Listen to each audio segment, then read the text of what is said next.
Hello, welcome to Confessions. My name's Giles Fraser, and this is the podcast where we talk to interesting, well-known people and try and drill down into their core beliefs and work out what it is that's going on with them. And I'm delighted to have, as my confessee today, Nicky Gumbel. I'm Nicky. Delighted to be with you, Giles. Very good. Such fun to see you Vicar again. of Holy Trinity Brompton. Yep. And typically interview dodger, I think. You don't like them, do you? I don't choose on the whole. But for you, Giles, Oh, you're anything. a love. You're a love. My friend, the way we normally do this is we just start to build up a picture of where you've come from and all that sort of stuff before we sort of go on to your, some of the sort of stuff for which you're better known. So perhaps you paint a picture for me about your home, your folks, where you were brought up and something like that. Okay, so my father was a German Jew. He was a lawyer. He was born in 1903 in Stuttgart. And he was from a family of lawyers and bankers. But I didn't discover anything about my father till after he died. He never told me anything. My mother took me for a walk when I was 14, and she said, "Your father is German and Jewish, and you're never to speak to him about it." And I never did. Wow. So I try occasionally, but what I discovered was every subject led back to it. So you couldn't talk about anything. The only thing we ever talked about. But really, you didn't have a German accent, or he spoke English so perfectly. That was the only thing that could have. He had exact pronunciation of every word,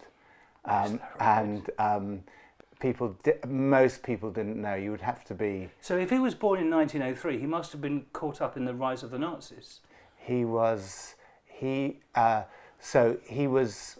Now I know a lot more about my father now than 5 years ago. About 5 years ago, I discovered more about because a museum in Berlin was researching one of my family, and they rang me and said, "What did I know?" And I said, "I know nothing." I said, "What do you know?" And they said, "We'll send you the file." So they sent me my family tree, which I'd never seen before. And they sent me lots of stuff. And now actually you can Google my family, and I've been able to find out on Google more about my family than they ever told me. So, but I never spoke to him about it. And every subject leads back. So the only thing you can talk about is the weather. So that was pretty much the only thing we ever talked about. Was that? It doesn't sound. Forgive me, but it doesn't sound a particularly intimate relationship. Well, it was. I adored my father. Absolutely, he was a man of just huge integrity. I did know. I knew that he wouldn't have anyone German or Japanese in the house. Oh, right. At our wedding, he turned his back on the Japanese ambassador because my father-in-law was in the embassy in Japan, and we had the Japanese ambassador. And as he came down the line, my father turned around. He wouldn't have anything. It was very, very deep within him.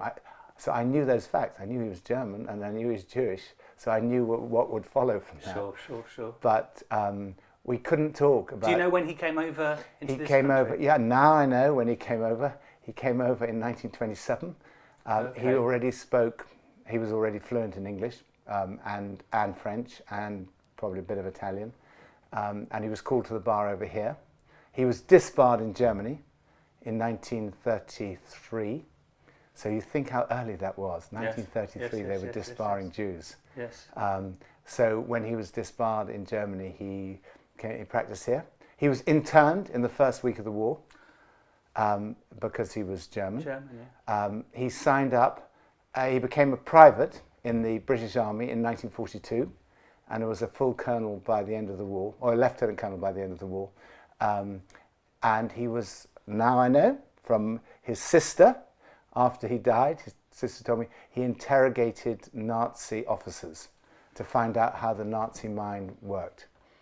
So, it just would have been so fascinating. We have this in common because my father's Jewish as well. So I know your dad was Jewish. Where was? Well, my family were in this country for a very, very long time. Okay. So they changed the name from Friedeberg to Fraser in 1917, I think it was, when the Lusitania sunk. And there was a great deal of anti German feeling in Liverpool. But he was German. He was the... Well, no, because they just had the name Friedeberg, so it sounded German. Okay. But he was my great-grandfather's brother was the rabbi of the Princess Road Synagogue in Liverpool. So they were quite they were quite from Jewish, you know. And I mean, it's so interesting, isn't it, that sort of Jewish roots. Yeah. Perhaps we'll talk in a minute about how that so that was my dad. I mean, I absolutely adored it. He was a man of complete religion, agnostic. Right. Totally didn't practice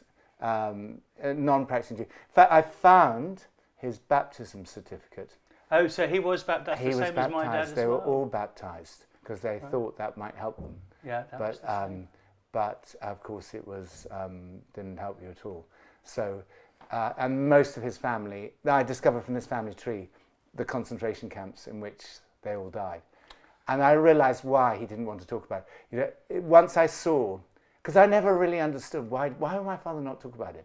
But when I saw the concentration camps in which all these members of the family died, I realised it's like, so, you know, I don't know how many Christians there are in this country, but I mean, churchgoers, there's 6 million churchgoers in the UK. Yeah. And supposing all of them were put into gas, not only murdered, but killed in the most horrible way that you could imagine, and a few thousand were left, and then one of them you said, oh, so how was it?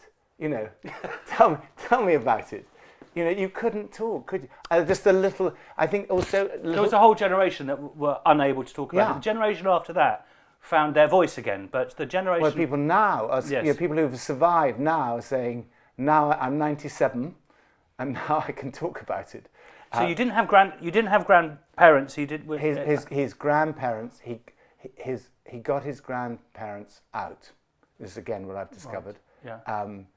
Right at the end. So he got his sister out. In fact, I've just found correspondence between him and his sister in code when he was trying to get her out. And then my grandparents, my grandfather was head of a law firm in Stuttgart, and he just said, I'll be fine. I've got this friend who's a judge who's got a low number in the Nazi Party. He said he'll look after me. I don't need to leave. And then he was arrested. And he came back and he drank a glass of whiskey and he slept for 2 hours. And when he woke up, he said, we've got to leave. And that they left and they just got out. And they came over here. My grandfather didn't speak a word of English when he arrived. He lived, having been head of a law firm in Stuttgart, he lived in, somewhere in Bognor or something. He had a flat. He read the Times. He learned to read the Times from cover to cover by the time he died. I never met my grandfather, but my grandmother I did meet. She died when I was probably about 3 or 4. Right. So, but that was really the only family that escaped, as far as I can see. Or only close family. There were a couple of cousins who got out, but all the rest went to concentration camps. So that was my dad. And your mum, so he came over here. My mother was a barrister as well. She was. They met on opposite sides of a case in Chelmsford. Okay. She was a pupil, and he was practicing, and that's how they met. She was nominally Christian, but not a churchgoer at all. So religion wasn't a particular part of your formation as a child? No. My father was 49 when he got married. My mother was 36. And there was no religion in our house. I have one sister who's 18 months older than me. And she's a lawyer as well, isn't she? She's a QC. There's a theme here. She is a QC. She rang me yesterday. She's been doing a fascinating course. I don't know if you read this case about Huntington's. And she also represents all the victims of Weinstein. So she's a fantastic person, my sister, really wonderful sister, and she's 18 months older. She's got all the energy in the family. She runs the London Marathon, Brighton Marathon. So you're not lacking in the energy. No, well, honestly, if you met my sister, you think like you're sluggish, complete half timer. So you go to So, and this is around here, isn't it? Yeah, you haven't really moved very far, have you? I've had a very dull life. I've never moved out of the parish. I was born in the parish. You were born in the parish? Well, I was actually born in Hyde Park Corner. St George's Hospital was on Hyde Park Corner, but my parents lived in the parish. Yeah, my parents. And did you go to school before you went to big school? You went to at school locally almost in the parish. Yeah. So I have lived. Actually, I went to school in this building. I went my first school when I was 4.5. Before this building was built, in 1959, I went to school. You really ought to get out more, Nicky. I went to school here. My very first term at kindergarten was in a sort of tent that was here. Wow. So back in 1959. I really have. So obviously your family were reasonably well to do. Well, they weren't. I mean, they weren't because my father came over here with nothing. Right. He was very poor, but he worked. But they sacrificed. Now, my mother didn't have any money either, but they sacrificed everything they had for us. For education as well. For our education. Yeah, they spent. All our clothes came from second-hand shops. We never went out. They lived the most frugal life that you can imagine. They had they had no cash. They bought a house that in the end became but I mean it was not then, it was nothing to buy a house. And they scrimped and they saved. All our clothes were second hand all the way through our basically. So when you go to school, let's go on to school. So you go to school, you go to Eton. Yeah. So there's an aspirational aspect, obviously. My clothes for Eton bought in a second-hand shop. Is that right? Yeah. So I was completely fished out of water. Was religion? So obviously you've got chapel, you've got those sorts of things. Was that something that you started to participate in any way? Well, I had to. I hated that. It was the most. I just literally would switch my mind off in chapel, and during that time I became. I was brought up with no religion and I became an atheist when I was at school. I wrote an essay disproving the existence of God in RE, and I was put forward for the school prize for religious knowledge. Someone's going to unearth that at some point. It's going to find Nicky Gumbel on. I developed this whole sort of philosophical system which I thought disproved the existence of God, and I was quite an argumentative atheist. Right, yeah. I'd sort of come down very firmly as an atheist. Yeah. So,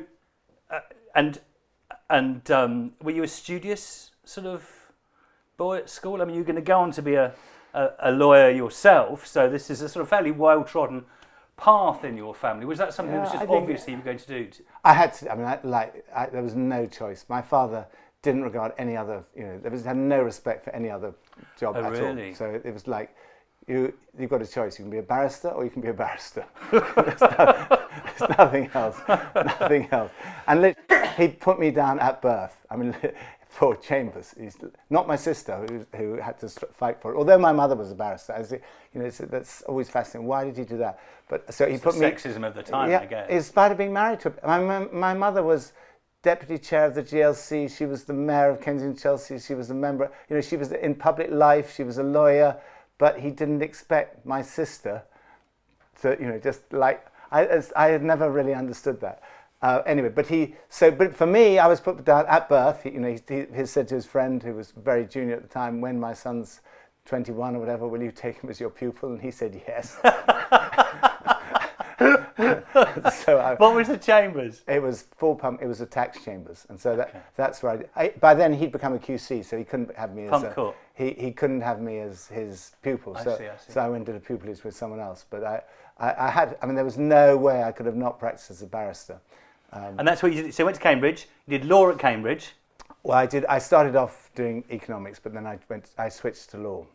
And then I did a law degree, and then I went to did my bar exams, then I did my pupillage, and then I actually went into a mixed set to practice. So tell me about the road to Damascus, because I'm waiting for the road to Damascus to appear. So it was in my first year at Cambridge, and it was, I had been. I had all these arguments with the Christians that I met, and was totally confident in my position until Nicky and Cilla Lee came back one night. There was a mission in Cambridge. David McInnes was doing it, and I was so cynical about it. And I had said to Nicky, sort of, whatever you do, don't have anything to do with there's such a suspicious. I just found them slightly. The smile was like, what is that? But Nicky and Cilla came back one time, and they said, who's that? Who came Nicky back? and Cilla Lee. So Nicky Lee I know Nicky from, and I know Cilla from school. They've now run the marriage course. He's the associate vicar now. But we had ended up by pure coincidence having rooms next door to each other, and he was my best friend. And he came back and he said that he'd sort of kept it quiet that he was investigating because he knew how hostile I was. And he came back and said, "We've become Christian." It was like a sort of. I'm talking about confession. It was a confession, and was this round church at the round church? Or?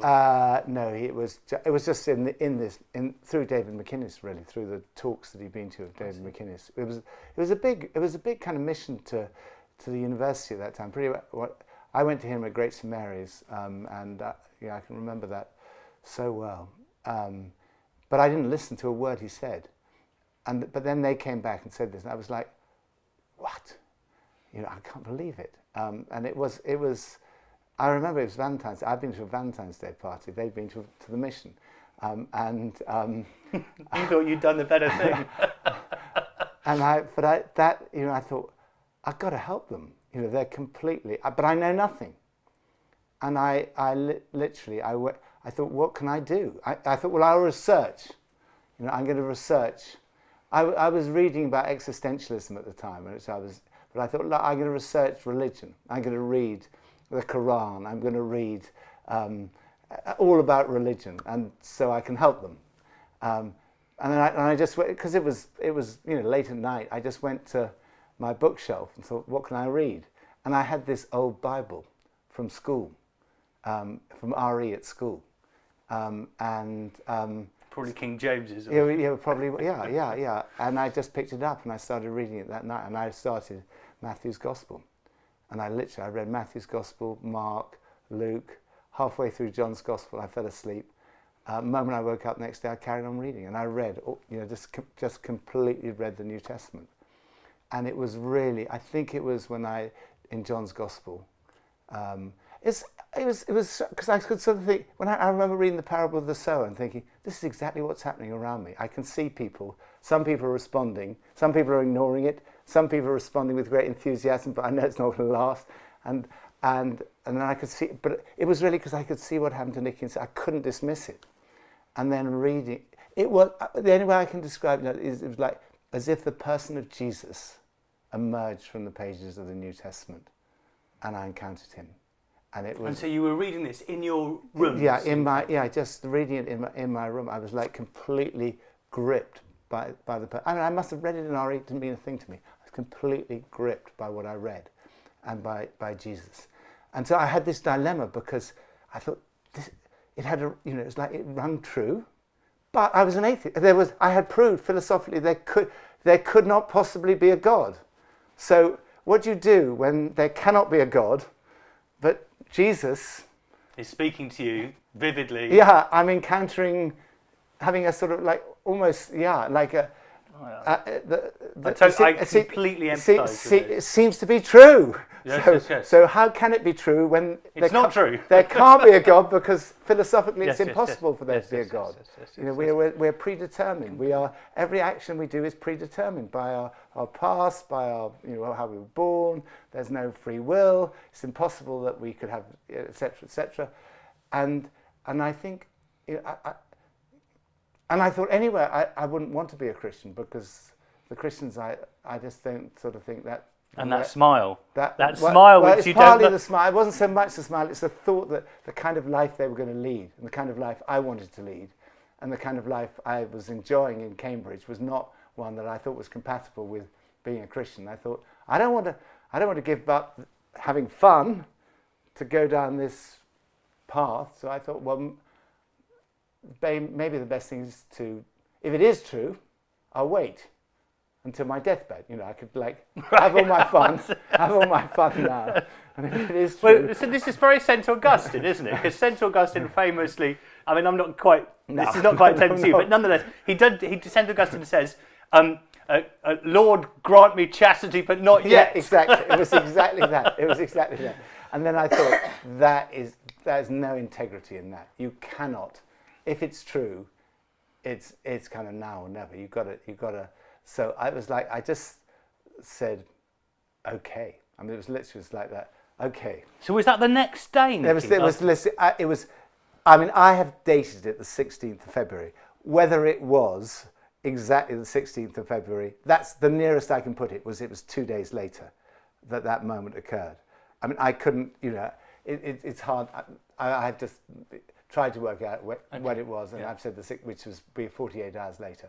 Whether actually my memory is wrong and it was 3 days, I don't know. But I'd say it was roughly 2 days later, and I can remember the moment. I just said, okay. It was and at that moment, it was as if everything I've been looking for throughout my life. It was that sort of sense of Jesus saying, "I came that you might have life and have it in all its fullness."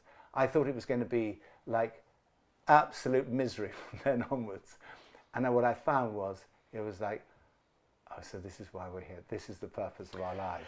So all of those philosophical doubts, as it were, about God's existence and those sorts of things, did you sort of just, as it were, bracket them out? I mean, that's not exactly right, but you sort of park them is that partly what happens? But the voice, the calling is so vivid. Yeah. Well, I'd had this conversation, just a passing conversation, and someone had said to me, are you really going to let your intellectual, your philosophical things put you off? And I thought, how ridiculous. Of course, I can't. But it was, and in that moment, I think I just thought, I don't know, I was so torn between the two. Anyway, the moment I said that, it was okay, I experienced this, I don't know how Jesus is the bread of life, Jesus is all that, the sort of the hunger that looking back, I'd had, because I was never really happy, actually. I had everything, why would you not be happy? At aged 18, in the fun university, masses of friends, parties, but I was never really, at the time, if you said, are you happy? I said, yeah, I'm really happy. But looking back, I was always looking for the next thing. It was always this, when I get through this, when I'm here, then I'll be happy. But it was never, and in that moment, it was this is what life's about. This is the purpose of life. It's a relationship with God is the actual meaning of life. And that sort of hunger that I or never have said, are you going around feeling spiritually hungry? No, I wasn't at all. But at the moment it was satisfied, I knew that that's what it had been like before, that there was something missing in life. And was it John's Gospel? I think it was. I think it was particularly John's Gospel. Yeah, I think it was. I mean, I think the ground was prepared by the others.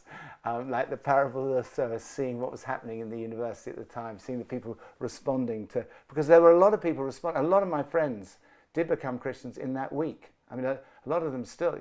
I saw one today who I haven't seen for maybe 30 years, but he became Christian in that period. We had this funny thing that there were 5 Nickies. And there was Nicky Lee, there was me, there were 3 other Nickies. We used to have, it was just that in our first few months there, we used to have these Nicky lunches. We just had every day, the 5 Nickies would have lunch, and there were a couple of honorary Nickies, and there were a couple of young women called Nicky, and so it was kind of like, it was a Nickies club. All 5 of those became Christians certainly within a year, all of them, and so many more of my friends. So it was an extraordinary thing that happened.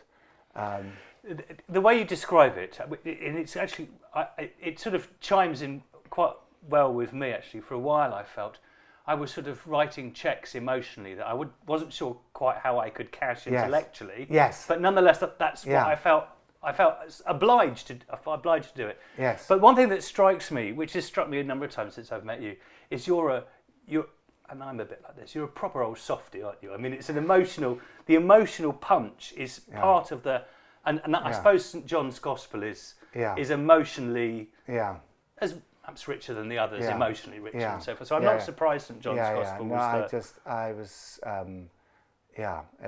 it was so. And what about the next few days after this? I was completely. Once I saw it, it was like, oh, right. I must tell everybody. Right. I was like, oh right. You were probably quite a pain, actually.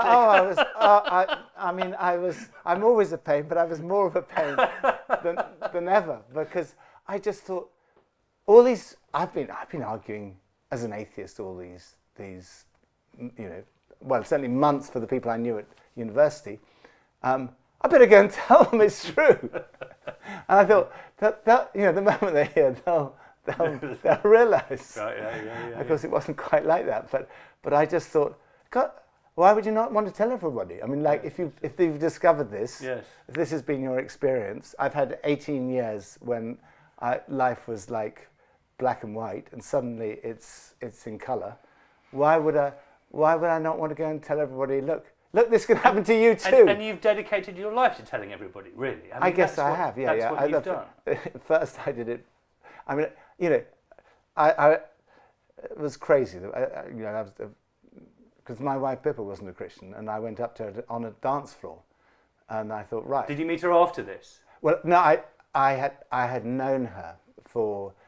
She had been since we met, because I was a member of a nightclub which she wanted to get into, she'd rung me up and said, could I get her in? And that's how we met. Right. But we had been sort of like almost best. She'd been staying in Cambridge with me, and we were like best friends, sort of brothers and sisters, really. So when I saw her afterwards at a party, I said to her, I thought, I've got to tell her. So I just went up to her and said, look, you look awful. You really need Jesus. So that was like, that put her off for a very long time. That put her off for a long time. She became a Christian through somebody totally different. I mean, that was completely different. No, I was a pain. I was, as you described it, I was a complete pain. I mean, that was a complete pain. But I did have this thing, why would anyone not want to have a relationship? But you decided, but you went on, but you pursued your career in the bar. So the bar. Well, I had to, because I thought about getting ordained straight away. But I thought because that's really. Dad wouldn't have liked that. No, he would have. I couldn't do that to him. So that's why I switched to war. Mum might not like that either. My mother said, I don't mind you becoming a Christian as long as it doesn't change your life. That was basically her attitude. She did very much. I mean, she became a member of this church, and she came right. I mean, when she died, I found her Bible, and she really came to. And your father was your father still alive? At this point? Father was still alive. My poor father, he was. I think it was very hard for him. I think he found it difficult. I mean, he just couldn't understand. Although I think... Did he think of, from his experience and being Jewish, did he have some sense that Christianity was also a sort of persecutory type of thing for Jews? I wish I could have had those kind of conversations with him. Yeah. All I know is that he respected Bonhoeffer. Okay. So I knew there was one Christian he respected. I don't know how I found that out, but I knew he respected Bonhoeffer.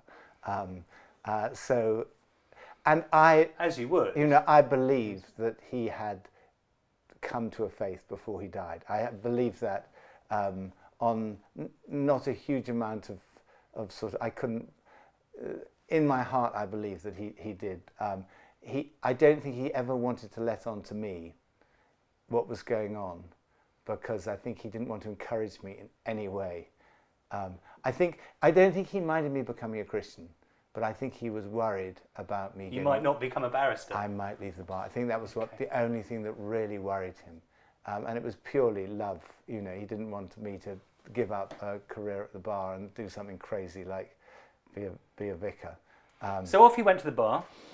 I went off to the bar, yeah, and I loved it. I absolutely loved it. I did try to get ordained. I actually see the bishop, but the bishop wasn't remotely interested. So that door was shut. So I went off. Was that at a time when evangelicals in the Church of England were? I mean, evangelicals had. I mean, these labels are all silly. Yeah, we don't like. I've we don't never like called myself an evangelical. I hate those labels. I understand, but you know, but yeah. all that aside, let me just have some words to hang something on, you know. But there was a time when the sort of enthusiasm that you described was slightly looked down upon by the sort of Athenaeum type of bishops and so forth, who thought that just wasn't really the way of talking about religion. Yeah, and so I forth. don't know. Did you butt up against that? I don't know why he wasn't interested. I met him, funny enough, my mother was opening the World's End Estate because she was mayor, I think, at the time or something other, and the bishop was there, and I tried to sort of engage him and go, he just was like, go away. And I tried, and it never. So I kept going with the bar, and then I really loved it. I got sort of completely gripped by the bar, and What sort of law did you practice? Well, my father put me down to tax change. My father's view was that tax would be the only thing that survived. Crime he dismissed as rubbish. Civil law he thought would all be insurance, and he thought tax would be the only thing. So that's where he put me down. So I did 6 months of tax. But by that stage, I knew I wanted to, long term, I wanted to get ordained. I thought tax is no practice for ordination. So I went into crime, and then I went to a mixed common law set, which gave me a lot. Because I was actually, funny enough, because I am essentially, when you do all these tests, I'm an introvert, but I definitely wasn't good at articulating or speaking. So it was really hard for me to stand up on my feet in court, and I find it exceptionally difficult. But I did learn. People find it hard to believe because you're such a powerful advocate, Nicky. Well, it's not a natural. It's a kind of. I'm passionate, and therefore, if you're passionate about something, it bubbles out. It does bubble out. But sort of like there are some people. Sandy Miller, my predecessor here, was a natural orator, and there are people here. There's one on our team now, Stephen Foster. He's a natural orator. You can see it.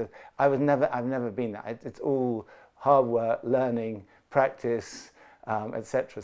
So I think the bar was very useful for that. But while I was there, I got totally gripped by it, and I loved the law, and I loved the whole sort of lifestyle of being a barrister. But that's not gonna last forever, given this story that we've had. So. No. Well, I got to a point where I had to decide. I love this, but in my spare time, I was doing the stuff that I'm doing now. Where did you go to church, Nicky? I was here. I was part of the church. Yeah. So in 1976 I left university and I came. Sandy Miller just arrived here. It was a very small congregation, and very traditional prayer book.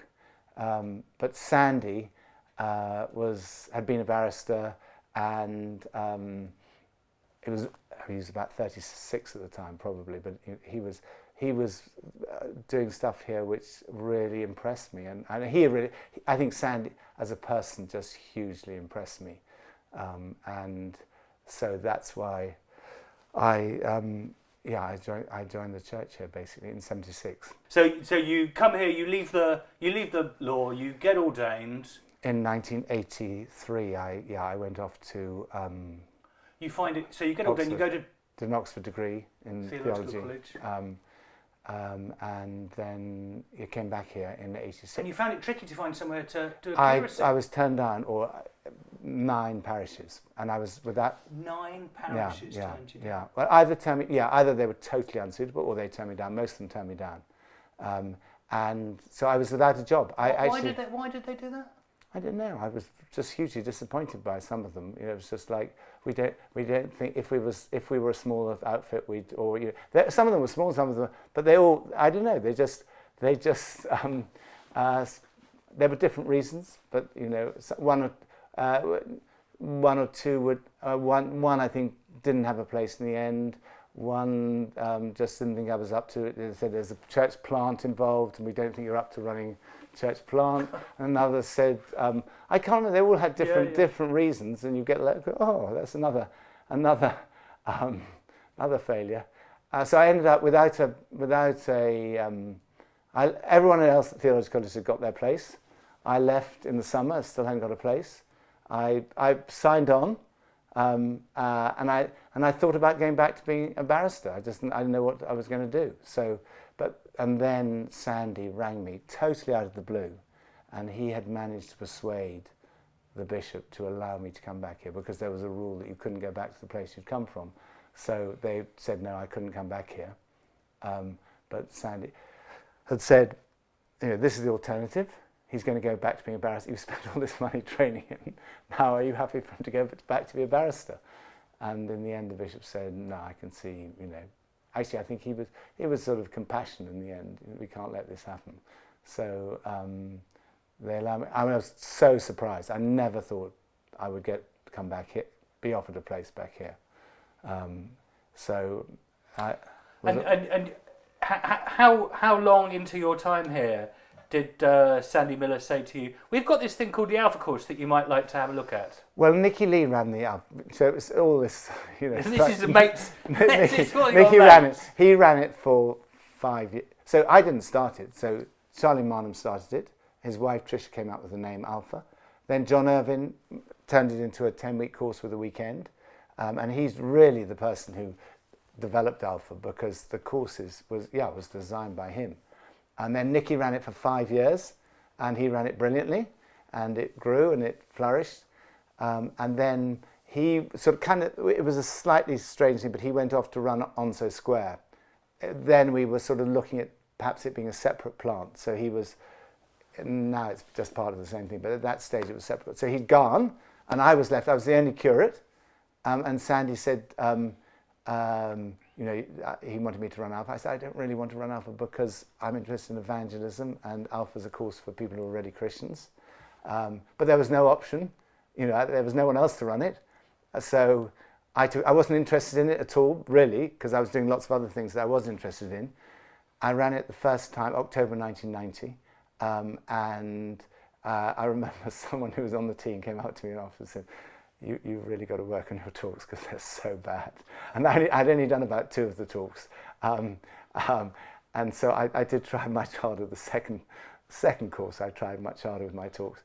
But the second course, I had this group of people who had come, most of them as a result of the carol service. And they were outside of the church. And all of them had this experience of the Holy Spirit at the weekend. Most of them are still friends of ours. And I just thought, wow, this course, we could change this course and make it something that's for people outside the church. And then the next course was a lot bigger. People on that course were bringing their friends. And then it just started to snowball with people outside the church. How many people have done the Alpha Course? Now? Yeah. Oh, I mean... ballpark? Well, at least 25 million done it, yeah. 25 million people? Yeah. All around the world? Yeah. How did this thing just explode? I was sitting in an Alpha group on Wednesday night. I've done, this is my 89th small group in a row. And I wouldn't miss it for the world. So now I just sit in a small. I don't do any of the talks anymore. Well, I might do one talk if I get invited, but I don't lead a small. I just sit in a small group. I have done for because it's, why wouldn't anyone do Alpha? It is so interesting. I sit in a group of like 20, average age 27. Most people are aged between 18 and 35, and they're sitting in a room discussing the most interesting questions you could ever discuss.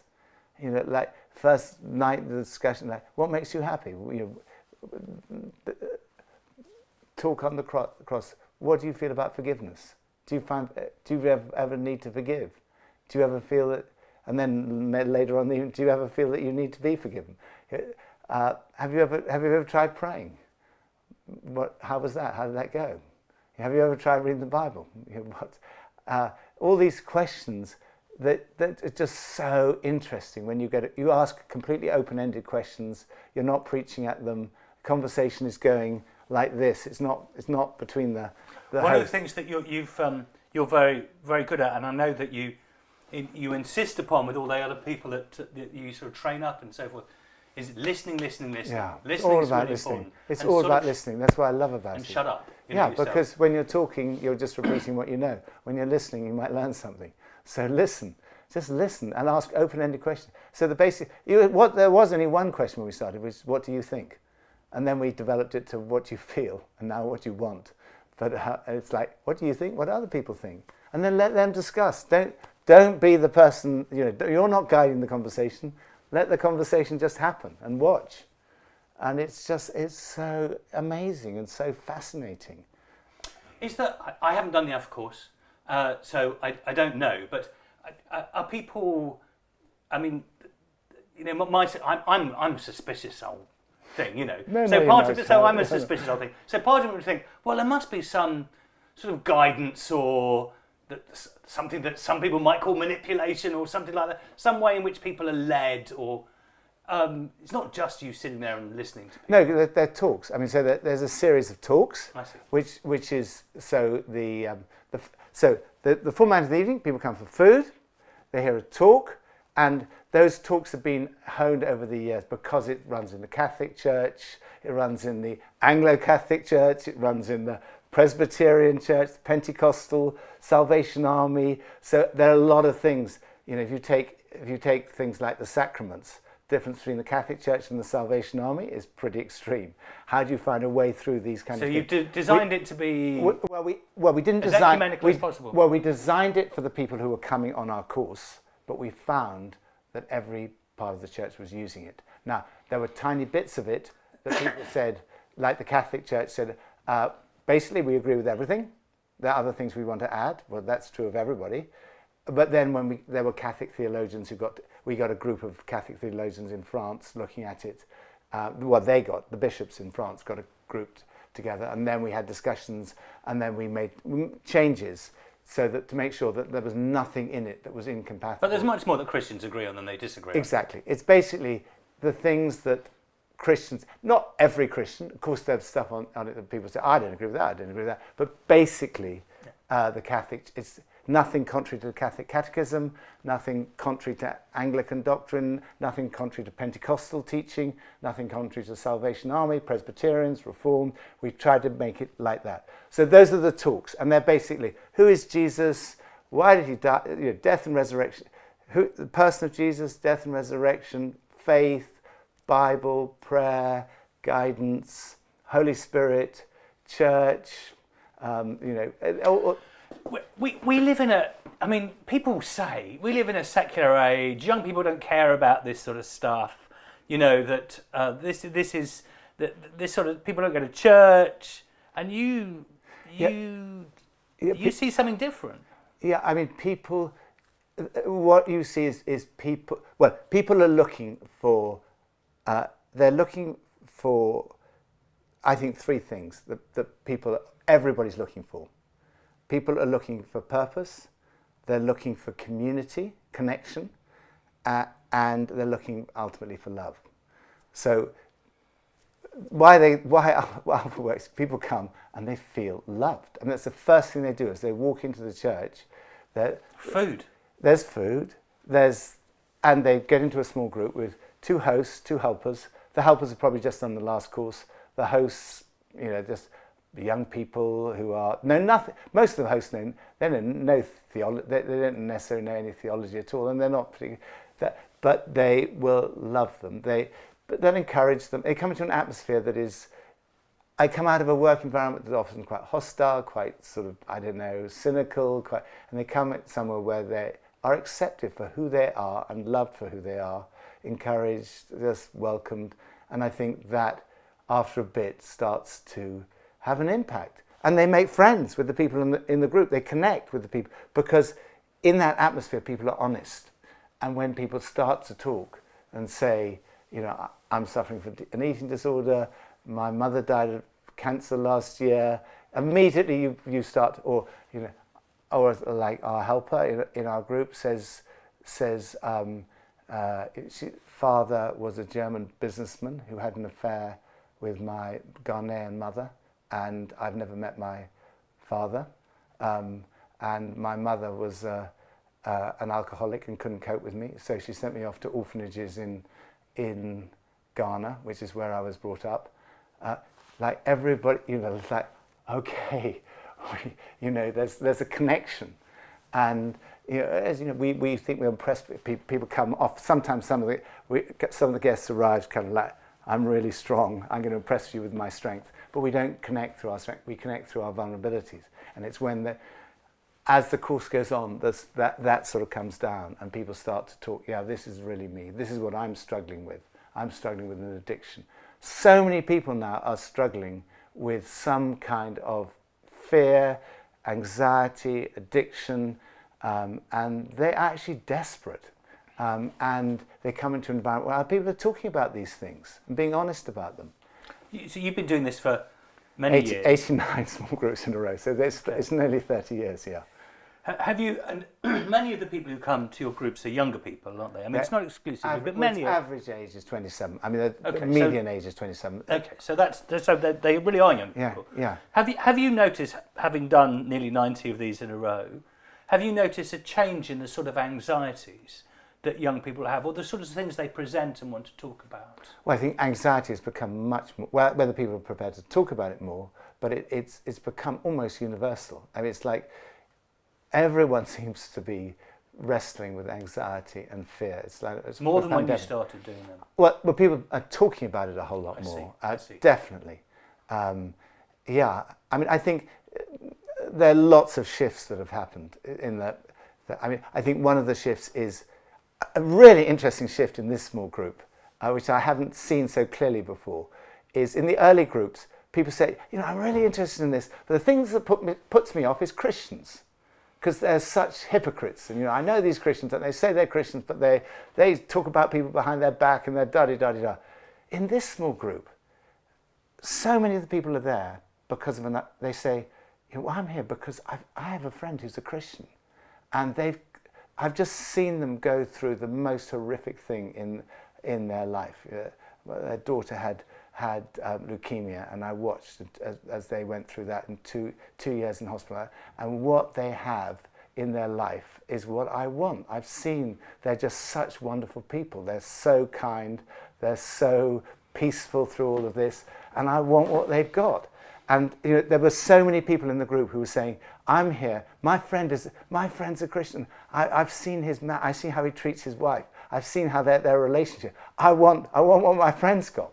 So this sort of thing from where 30 years ago there were loads of people Christian, but people were like, oh yeah, but now the people who are actually Christian, and they don't want to say it, and because that another big shift is 30 years ago, people were slightly embarrassed to say, I'm an atheist.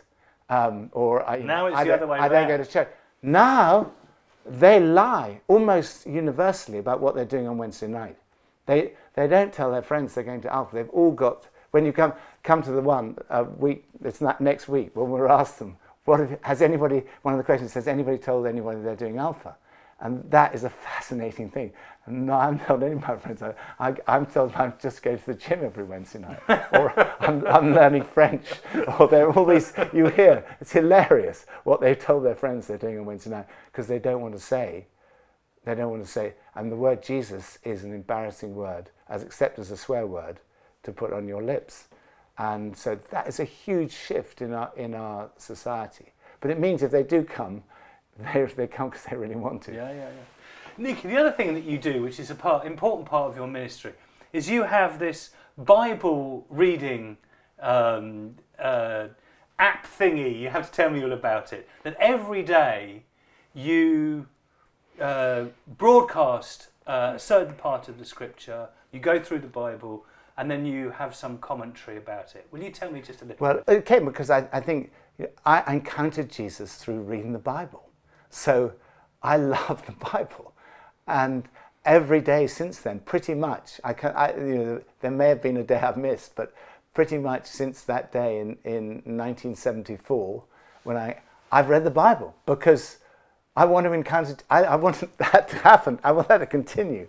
I want that encounter with Jesus to continue. So that's become a sort of, and I've had different patterns.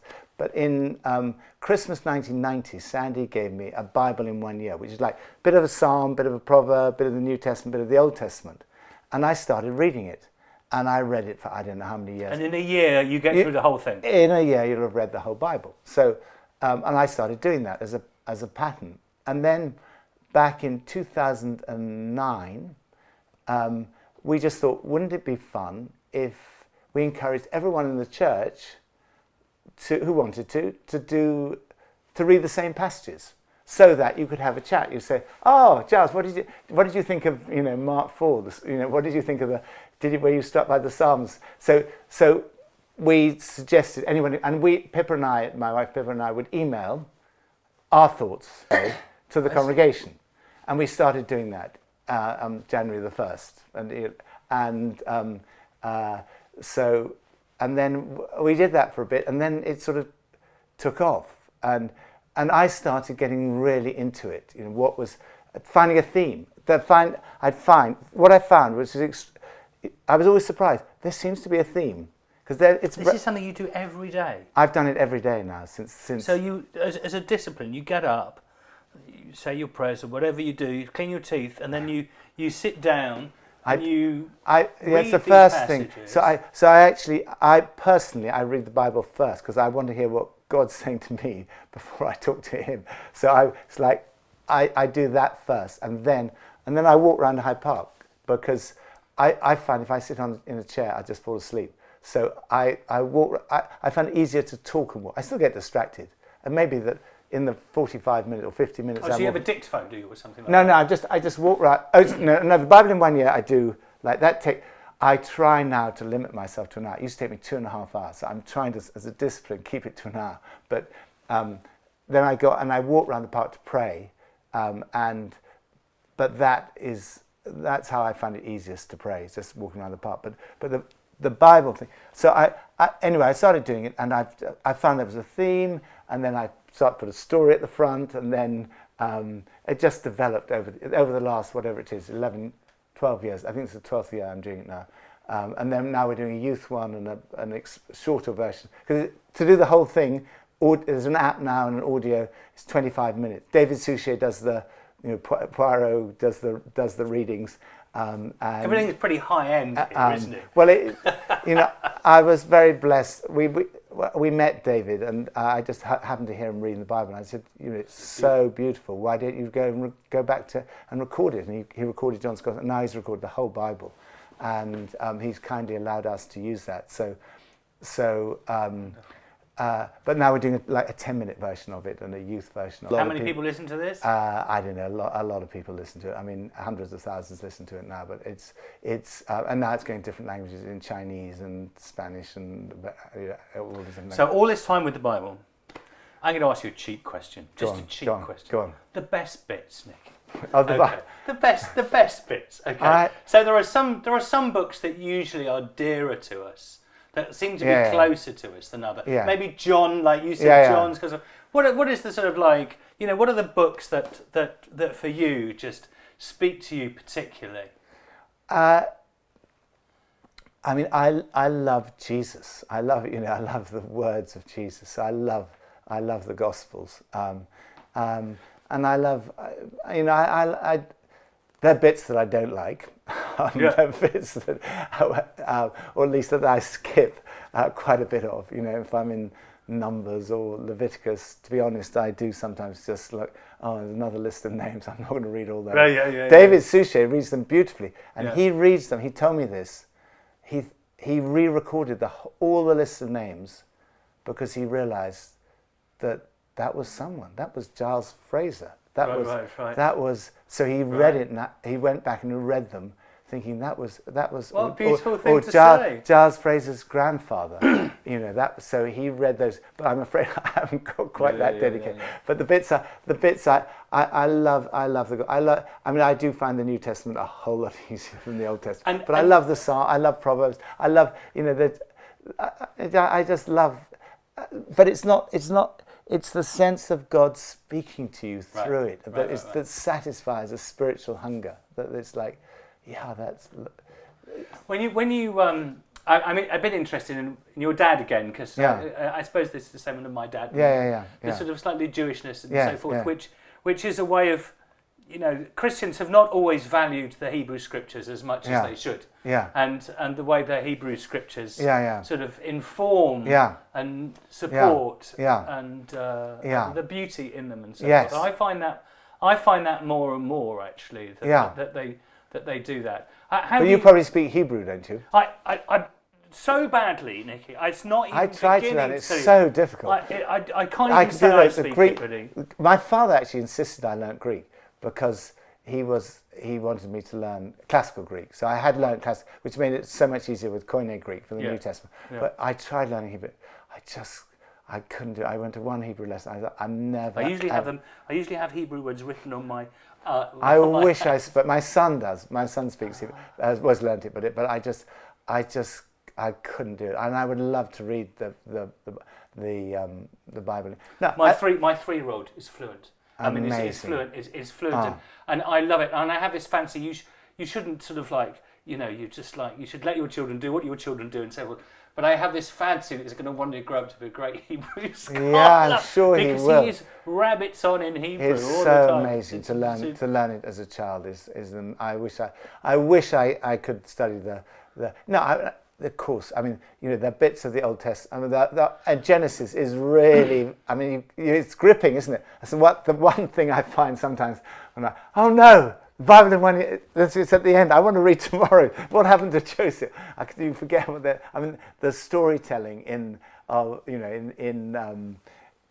Genesis is unbelievable, isn't it? It's so gripping, and parts of the Old Testament, of course, are absolutely gripping.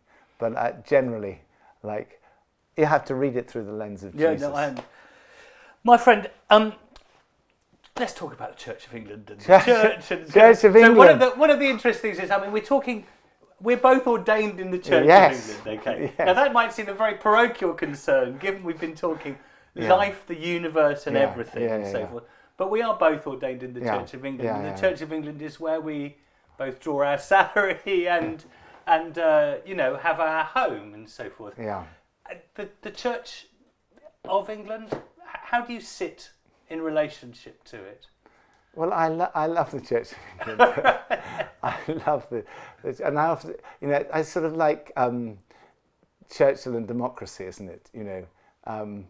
Churchill saying that democracy is the worst form of government apart from all the others.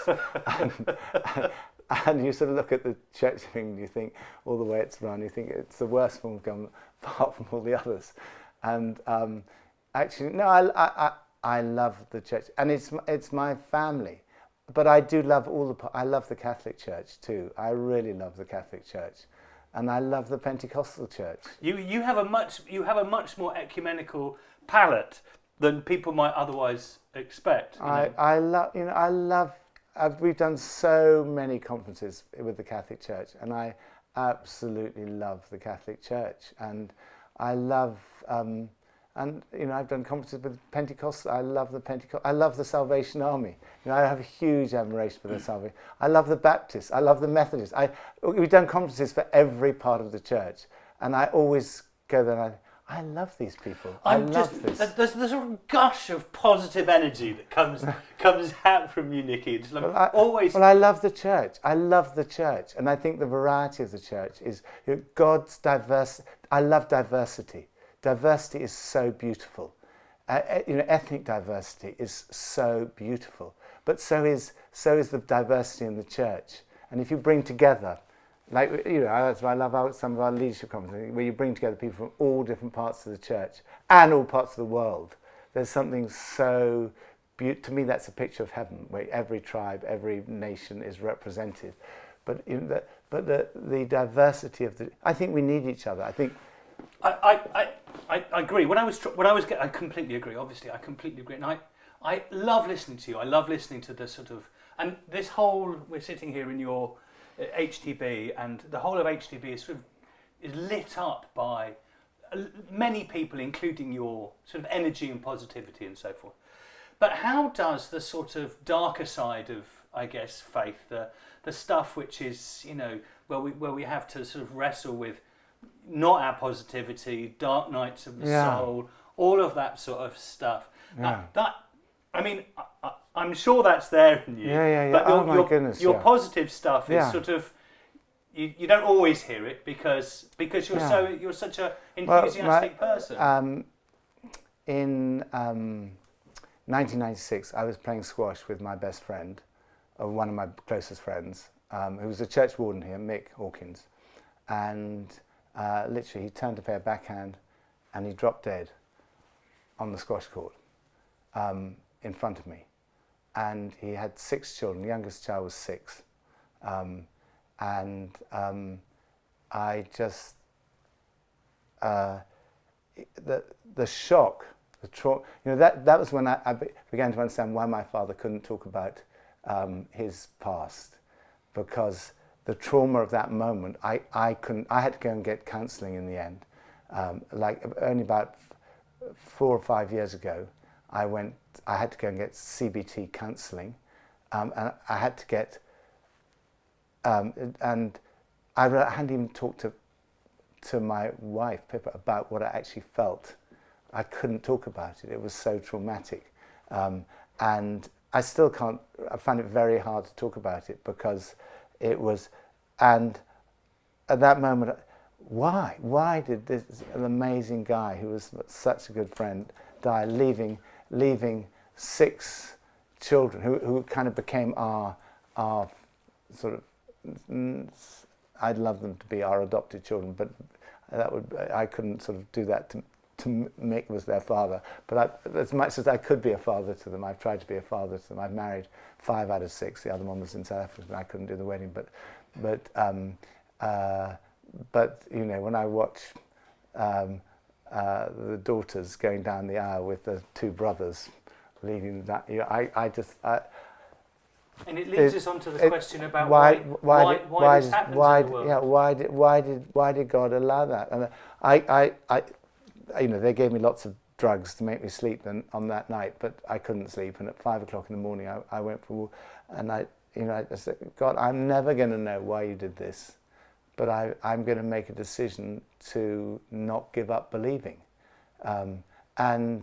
C.S. Lewis talks about a door slammed in your face, where you sort of feel you're going to feel close to God in those moments, and it wasn't like that at all. It was really, really, really difficult. Of course, it's now 25 years later, almost 25. It'll be 25 years this year, and the pain subsides, but it's still with you. It's still, I still feel it, and.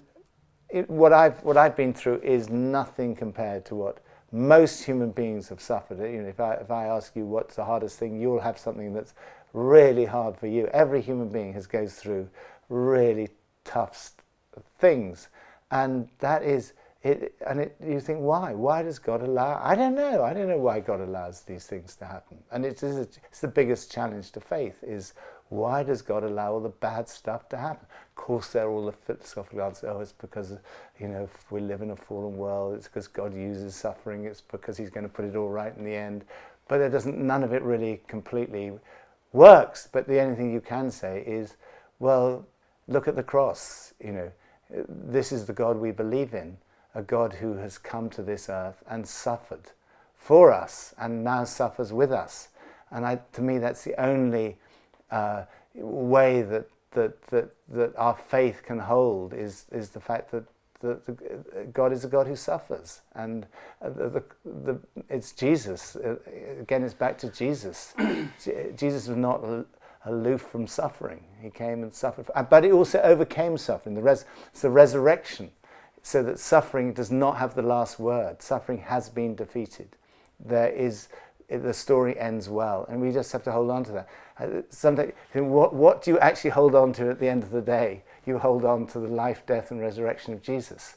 You bear the scars as he bears the scars. It's suffering, but that doesn't nullify the resurrection. Surrounded by people who are suffering. That is our world.